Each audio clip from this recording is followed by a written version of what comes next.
na. Unti-unti na talaga, nananalo na tayo. Unti-unti, sabi ko nga sa inyo masalimuot man itong mga taon na to, matatapos to. O, ito, pakinggan ninyo, itong balitan to. Alam niyo po, lagi kong nakakausap ang mga leader po, mga presidente, mga hari, mga... Ang yabang. Ang yabang. Puto, palagi ko nakakausap. Nakala mo nakikipag-inuman lang eh.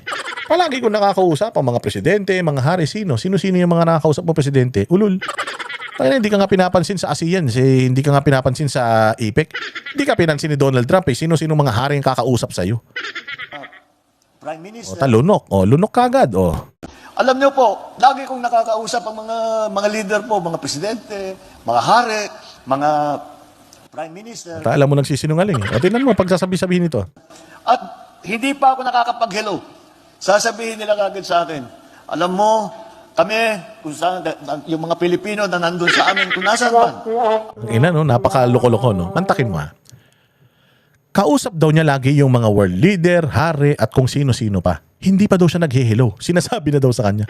Alam mo, ang galing ng mga Pilipino. Tangina niya, ano yan? Anong klaseng telepono meron kayo? O, tsaka yan. Di ba, usually ganun yan eh. Pag nag-ring yung telepono mo, pag pindot mo, hello, sino to? Yun ang sasabihin mo, imantakin mo si Bongbong. Hindi pa siya nag-hello. Putsang inang yan. Pag sagot niya pa lang, nagsasalita na yung kausap niya. Bobo yung mga kausap mo, sir. Tanga ba sila na putsang ina nagri-ring pa lang yung telepono, nagsasalita na sila, hindi nila naririnig, nagri-ring pa lang? Kasi the moment na pinindot mo yung answer, hello kagad ang sasabihin mo. Hello? Bobo yung mga kausap mo na hindi ka pa nagsasalita, hindi ka pa nag-hello. Ang gagaling ng mga Pilipino, paano ko sekretarya mo pala yun? Di ba at least man lang kukumpirmahin nila, hello? O hello? Bongbong, ikaw ba yan? Oo, ako to. O, tangin na, kamusta? Di ba? Pwede ba naman yun? Wala nang hello, bigla na lang diretso. Puta, baka ang kausap mo niyan, tape recorder. Baka hindi naman talaga tao, tsaka hindi naman talaga mga world leader ang kausap mo. Baka naman multo yan, o kaya baka malakas lang amats mo, baka lasing ka lang. Di ba? Ikaw, ilagay mo sa sarili mo. May tumatawag sa'yo. O, pag sagot mong ganyan, nagsasalita na? Usually, yung maririnig mo dyan, hello? Hello? Alamin niya muna kung may tao na sa kabilang linya eh. Hello? Hello? Hello? Di ba? Pag di ka sumasagot ng hello, hindi magsasalita yan. Putang ina, baliw ba yung mga kausap mo? Kring-ring, kring-ring, ganun, di ba? Kring-ring, kring-ring, nagri-ring, oh. Putang ina yan, kukunin mo. Mag-hello ka pa lang, ay, alam mo, Bongbong Marcos, ang galing ng mga Pilipino, ang babait nila, sila ang pinakamasipag. Putang ina na yun, usapang baliw. Ng tokwa, oh. Hindi niya talaga alam kung paano niya bobulahin yung mga Pilipino kasi nagsisinungaling. Ganyan ang mga sinungaling, ginagawa kayong tanga, kayo na mamaniniwala. Sinong ulol ang may kipag-usap sa'yo, hindi ka pa nag-hello, pinapupurihan ka na. Tangina ako pagka tumawag ako sa kaibigan ko, alamin ko muna, nandiyan ba siya sa kabilang linya? Nandiyan ka ba? Hello, nandiyan ka ba? Oo, nandito ako. Nandiyan ka pala. May sasabihin kasi ako sa'yo kasi ganito. Kaya ako tumawag sa'yo kasi tuwan-tuwa ako sa mga Pilipino. Gago. Ano yun? Tumawag sila sa'yo para sabihin lang na, hello Bongbong, tumawag lang ako sa'yo para sabihin ko sa'yo na ang galing-galing ng mga Pilipino. Sila ang pinakamasipag sa buong mundo. Putang ina, sinong gago maniniwala sa ganyang usapan? Ay, sinasabi lang, mga Pilipino sila ang pinakagusto namin na pumupunta rito sa aming bansa. Sila ang pinakagusto namin dahil sila ay napakasipag. Ito pagkakasabi niya, hindi pa siya nag-hello. Ito na yung sinasabi ng mga world leader sa kanya. Puta, unless ang kausap mo, tape recorder, pinlay na lang nila, hindi mo pa nasasagot yung telepono mo, putang ina, ginawa ka nilang tanga.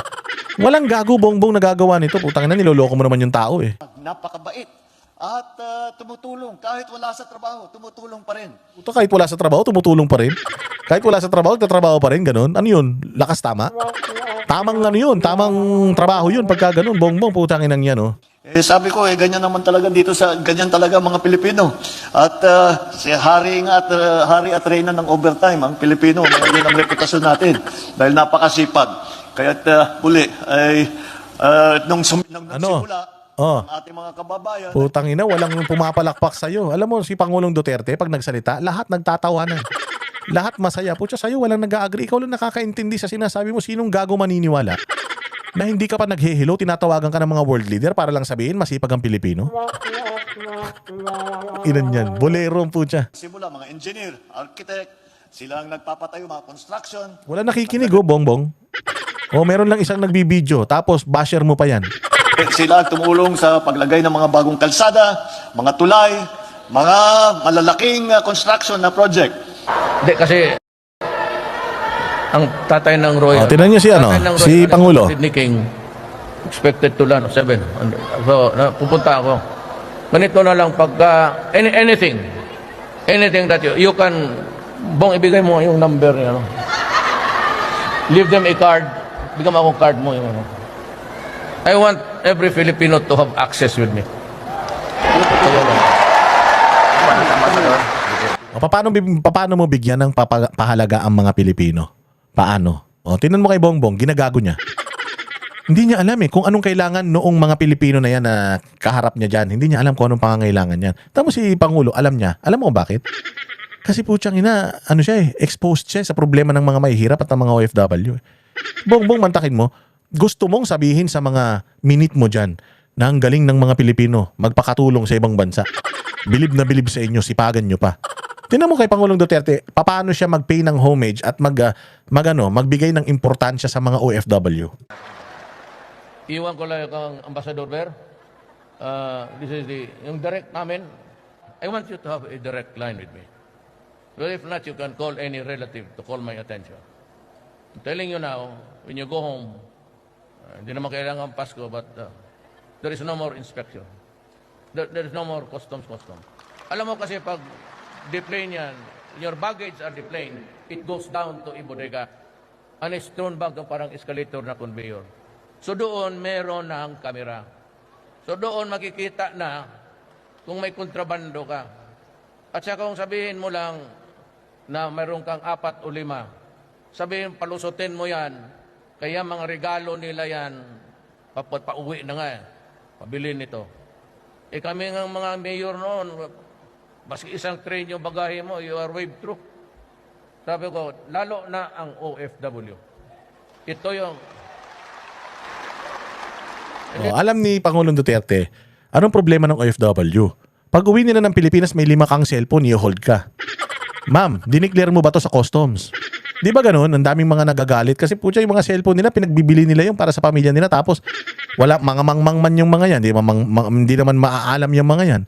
So hindi nila na-declare sa customs, di naman nila alam na kailangan pang i-declare yan. Pauwi naman ng Pilipinas, di naman drugs yan.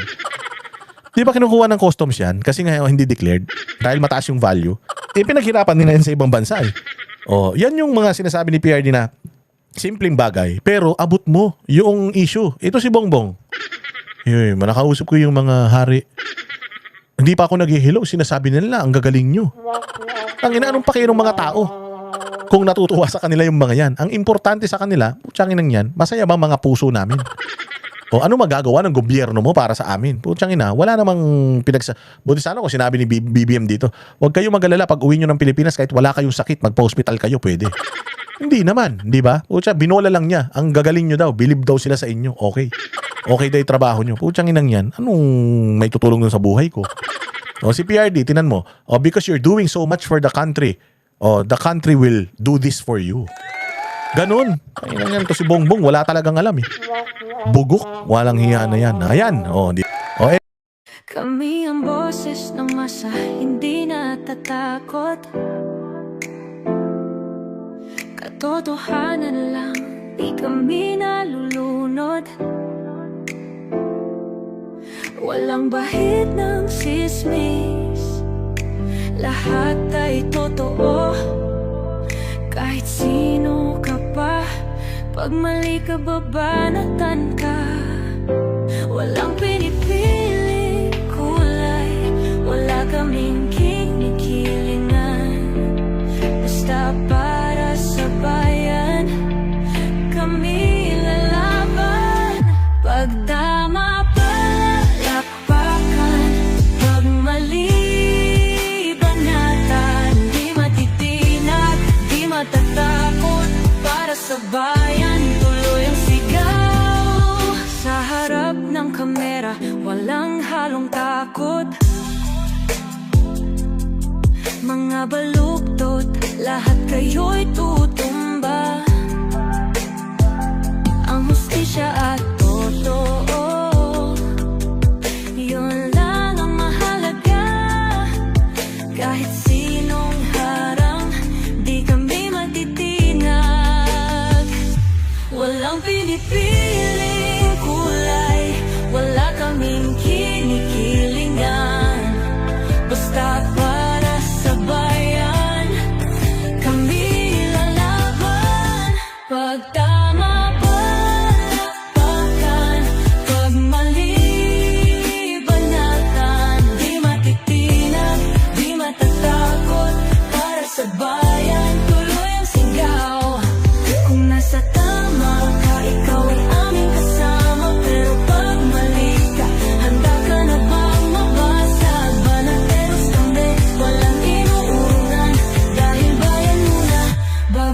ang sarili.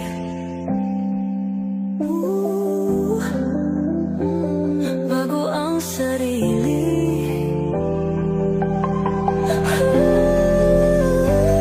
Pag tama palakpakan, pag mali banatan, banatesang sigaw, katotohanan ang laban.